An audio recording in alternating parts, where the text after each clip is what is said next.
What's up, YouTube? This is Too Raw for TV. Alright, so you may recall me doing a video last week about President Biden where I was talking about this new poll that came out that showed confidence in his ability to serve a second term deteriorating almost as quickly as he is deteriorating mentally. Even so much as the fact that, even so as far as I say, as the Democratic Party itself is losing confidence in Joe Biden being fit to serve a second term. But there's something else in that poll that hasn't been talked about much, and that is his cratering of support or hemorrhaging of support of non-white voters, both black and Latino. And I guess, that doesn't include his Asians, I guess. I think it's mostly what you call black or brown voters. And these are the raw numbers. Back in 2020, Joe Biden won more than 70% of non-white voters. However, in this poll that just came out, non-white voters support Biden over his hypothetical likely opponent, Donald Trump, by only a 53 to 28% margin. That sounds like a lot. But when you're talking about black voters and Latino voters combined, a 25-point lead is nothing. Nothing. Generally speaking, usually when you're combining black and Latino votes, the margin should be at least 40 to 50 points. Really, 45 to 55. 25, you're not going to win that way. That's why Trump is tied with Biden nationally. Now, of course, it's just a poll. Election day is still 14 months away. A lot can happen between now and Election Day, 2024. But it is striking that Trump is tied nationally with Biden. Now, what does that mean? Well, you got to remember that since 2000, since 1988, only one time has a Republican national candidate won the popular vote, and that was George W. Bush in 2004. But in 92, 96, 2000, 2008, 2012, 2016, 2020, and more than likely 2024, and probably onward for the foreseeable future, the Democratic candidate is more than likely going to win the national popular vote, just because, this trend has continued and gotten worse for Republicans. The urban centers have become increasingly more Democratic. And even if Republicans are winning rural counties, you look on the map, you say, wow, Republicans won all these counties. Yeah, but nobody's living there. Nobody's living in these territories that make up 85% of the state. But then you look at the 15% of the state where all the urban people live at, it was all congested and populated, while the population really is. Then you see Republicans getting 70 to 85% of the vote there. That's why they win in a lot of these states. That's what the Democrats have been doing. But now you're starting to see a chink in that Democratic shiny armor. And that's black voters and Latino voters starting to vote Republican, starting to either vote Republican or not vote at all. And according to this poll don't put a link to this article with, they don't know what the problem is. They're thinking, well, wait a minute. If Trump and Republicans are definitely catering to ultra right-wing, almost white nationalist talking points and definitely trying to move the party in that direction, right? Trump even calling himself a nationalist, right? They said, well, wait a minute, it doesn't make sense. Shouldn't Democratic voters be, especially minority voters, should be voting more so? Democratic, well, the problem is this.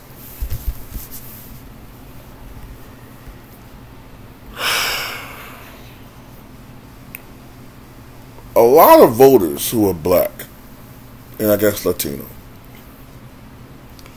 it goes to show you how very little the Democratic elite understands their base. They don't. Black people could traditionally, even though we've been voting Democratic, even if a lot of Latinos been voting Democratic as of recent, Latinos are, from what I can tell, I'm not an expert in Latino community, but they seem to lean conservative. Definitely Cuban Americans. Black people, we've always been culturally more conservative than a lot of our Democratic counterparts, I should say.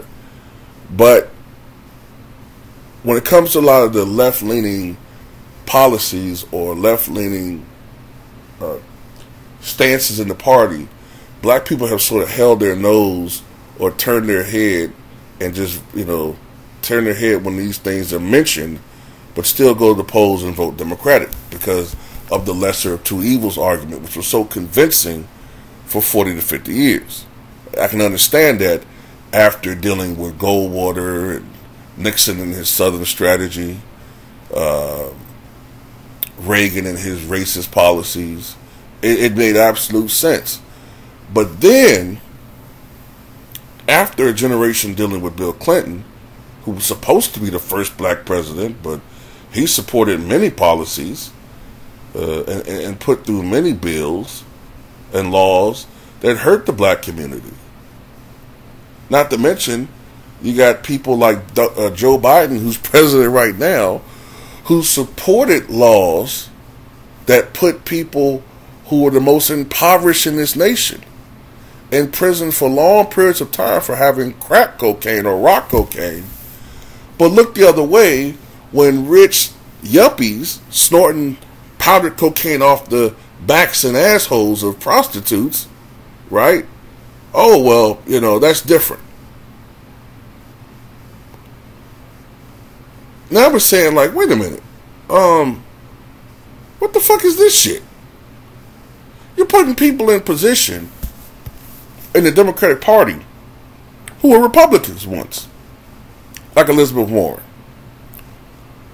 Matter of fact, you got a lot of people who are in the leadership of the Republican Party outside of Bernie Sanders who were either Republicans, maybe moderate Republicans, but Republicans nonetheless, or they were once Dixiecrats, damn near. Joe Biden was damn near a Dixiecrat.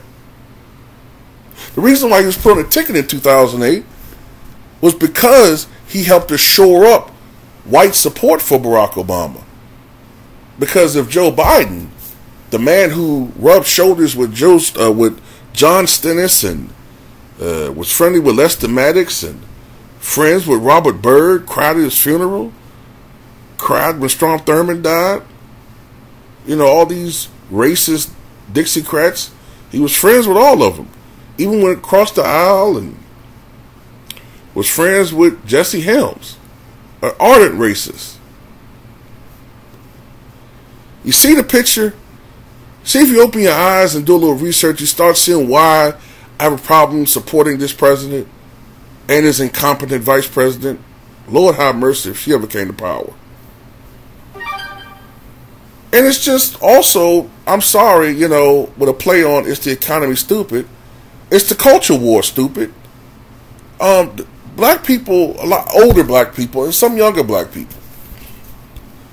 Look, the Dr. King generation, and those a little bit under the 65 and over, they're going to keep getting those guys. But middle-aged black people, younger black people, except for some who are just to a fault loyal to other entities in the Democratic Party, not necessarily look upon themselves primarily as black voters. A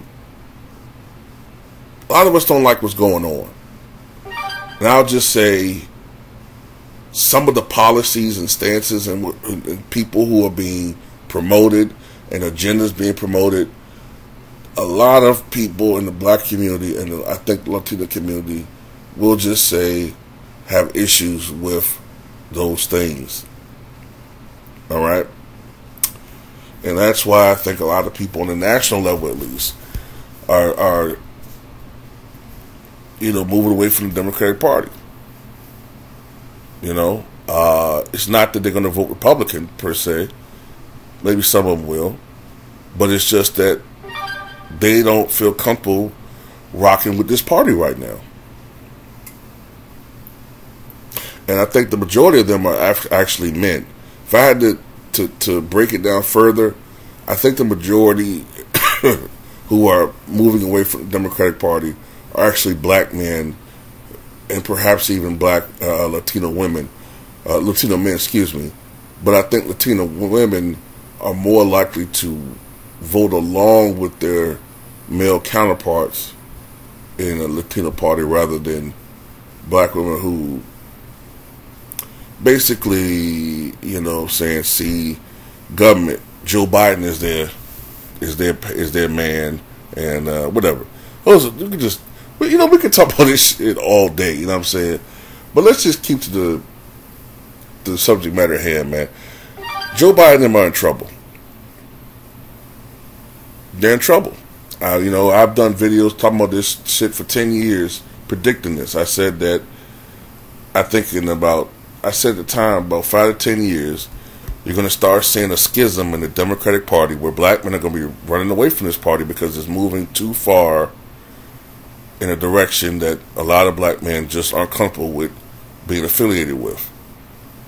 And that's exactly what's happened. But the thing that's keeping black men away from the Republican Party, to me, most of them, is the overt racism that they keep pushing. So black men don't really have a home. Most of them. So that's just my take on it, man. Tell me what you guys think.